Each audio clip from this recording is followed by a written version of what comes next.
Hello, everybody, and welcome to another edition of Mr. J's Geek Corner, place where we talk about everything that is geek, whether it be movies, TV shows, comic books, or video games.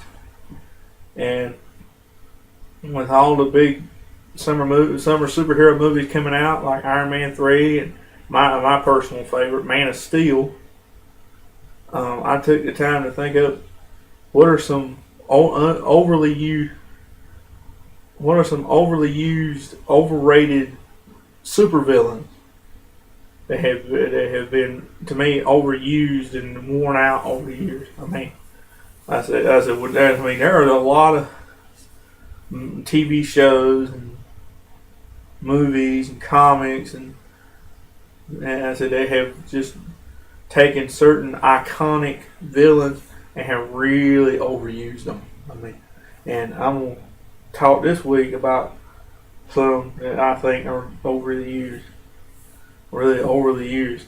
And to start off with, I'll start everything off with this guy right here, Lex Luthor. I mean, everybody says he's Superman's greatest foe, and he's his greatest. He's the greatest enemy. To me, he's not. I mean, I could go over the whole pantheon of Superman's rogues gallery, and I could find at least one villain to me that is posed a greater challenge for Superman than Lex Luthor.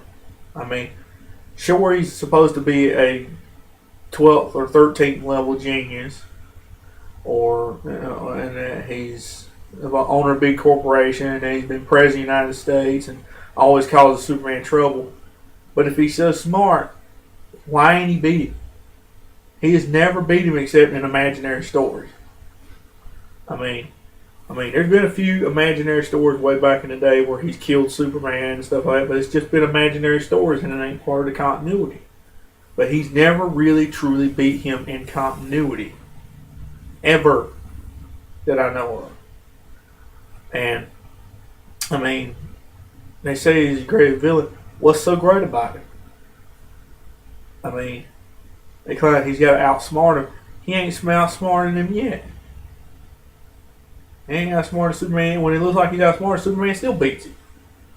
I mean, to me, there's been a lot of great actors that play him over the years. But, I'm breaking my subject.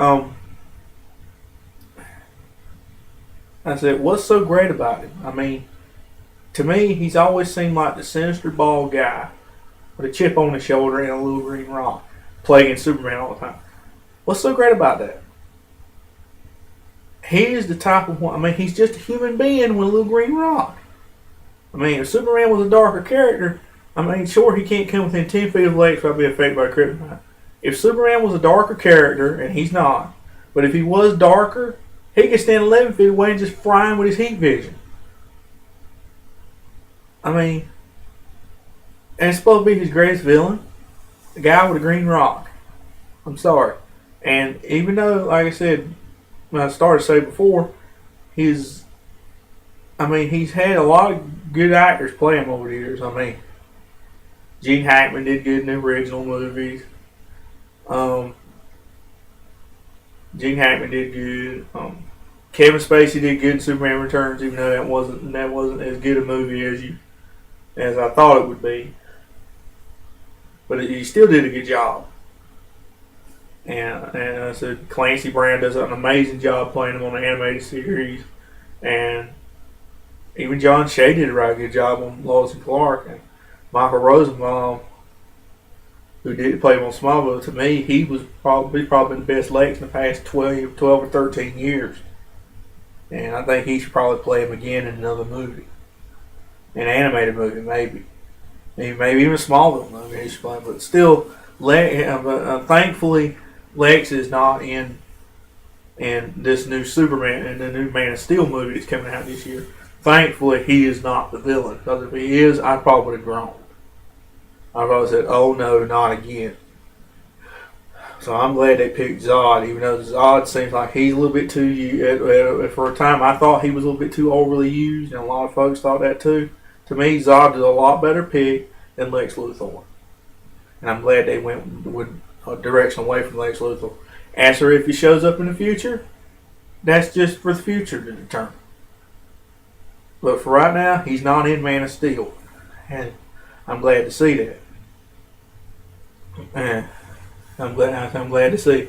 But bottom line, I think Lex Luthor is too blown up, too overly used, and I think they should just, like I said, they should just give him a break, and give some of the other supervillains a try, like Brainiac. And another villain I think gets too much exposure is this guy right here, the Joker. I mean, Jack Nicholson did a great job playing him in the movies. Heath Ledger did. Everybody thinks Heath Ledger did the best job of anyone, and they even tried to petition the studios to make sure they never use the Joker again, because he just did too good a job. And sure, they did too good a job, but to me, even that version of the Joker gets a little bit too much exposure. I mean, Jack Nicholson to me did the quintessential Joker. Even better than Ledger, I think. Ledger did good portraying the darker, more grounded, real version of the Joker, but to me, the quintessential version of the Joker is Jack Nicholson, to me. And in terms of comics and TV and everything, I think, in terms of TV, I think Mark Hamill is the quintessential Joker amongst animated Jokers, but I think, as before, I think Joker is way too overly used. I mean, it's like whenever they do something with Batman, it's like for some reason they push to put the Joker in there, and I think they should try somebody else. I mean, you got all these other villains in there, and the only one they ever want to push is the Joker. And to me, that's ridiculous. I mean, I like what they did in the Dark Knight trilogy, and they saved the Joker for the second one, not the first one. In fact, the first one had Ra's al Ghul, which to me is more of the greatest villain of Batman than they claim Joker is. They claim Joker maybe the antithesis of Batman, but he ain't his greatest villain. He's just a psychopath running around killing people and laughing about it. But I said, to me, Ra's is more of his greatest foe, and even Bane is definitely more of Batman's greatest foe than the Joker is. I mean, if you look back at the animated series and everything, even about almost a majority of the episodes had Joker in it somehow as the main protagonist. And even the series, The Batman, they went way over the top with their use of the Joker. I mean, every other episode had the Joker in it. I probably I can't even count on my hands how many times they ever used the Joker on the Batman. But they probably used him about as many times they did the Penguin on that series. And to me, that's way too much. I mean, he has more villains than just the Joker. But I just got to say, the Joker is he's just overly used. And as I said before, and I've said it before on another show, in the comics, he should have been already taken out of the picture by now. I mean, they could just use other villains instead of saying that whole death of the family thing, where it turns out he didn't even do what he said he did. And he's trying to drive Batman over the top, get him to kill him and mess like that. I don't know. I mean, it's just. I mean, he's just too glorified, you know. I think he's just too used, and I think they should basically just take him. They just need to just. I think they need to pick somebody else. I think they just need to kind of take Joker out of the picture and just use somebody else for a while. Hey, no wonder they don't in some ways use the Penguin more than they do, but it's always Joker. I mean, they just need to use somebody else. Use more race if they have to. Gracious. But they just need to use somebody other than the Joker. And Another villain I think is a little bit too overly used in terms of mainly cartoon use, and even so much comic book use. In Marvel would have to be Doctor Octopus. I mean, the movie he was great as a one-time villain, but in the comics I just can't. I can't stand. I can't stand it. I mean, just what is? I mean, what? Even though he's smart, it's about like the whole Lex Luthor thing. What is so great about a guy with four metal tentacles sticking out his back? It's just four mechanical tentacles that anybody could probably melt off of him.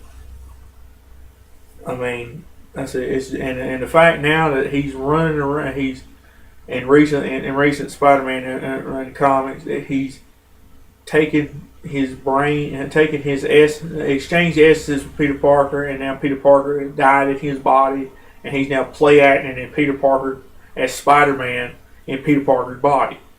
I mean, that is just. I mean, that's just, to me, that's just stupid. I mean, I don't know. They're trying to make him more of a Lex Luthor. I don't know. They're trying to make him. I mean, it just, they need to. I mean, he gets too much exposure. I mean, in the animated series from the '90s, which to me is one of the quintessential Spider-Man series of the '90s, he was used way too much. I mean, he's about like the Joker was in the older Batman series. He was used nearby every other episode. I mean, and he should be. He's about like Kingpin was in that series. He was just every time you turn around, it's Kingpin this, Kingpin that, and it's Doc Ock this and Doc Ock that. There are plenty of other villains they could have used on that series, and they should go with somebody else. And it's just, to me, that's just he gets too much exposure for somebody that ain't that great of a villain. Even though he did the supreme thing and let Spider-Man die in his body, which is the worst thing a villain can do, other than doing like the Joker did in Injustice and take away Superman's entire reason for being Superman. I mean, it's just ridiculous. And I don't think that merits him to be a villain. I think that's just merit trying to keep him in the spotlight a little too much. And I think they should change that up a little. And I mean, there are plenty of villains. And I guess that does it for. And so, what are your favorite villains? Who do you think? What villains do you think have too much exposure? Are you like me? The Joker get too much attention? Lex get too much attention? Or do you think do you think other villains get too much attention? And what villains do you think need more attention? Leave me a comment in the comment box, as always. And if you got any questions or any suggestions, leave them in the comment box too. I'd be happy to. I'm more than open for more ideas. If you want to hear something, you want to hear me talk about a certain thing on here, I said just leave it in the comment box. I'm very open to suggestions. I'm always looking for new ideas for things to talk about on the show. And I guess that's it for this week's edition of Mr. J's Geek Corner. And to sneak preview in the next edition, I'll be talking about some of the best and even more underappreciated villains in comics. And just a little just to give you a little tidbit of next time. And I'll see you then.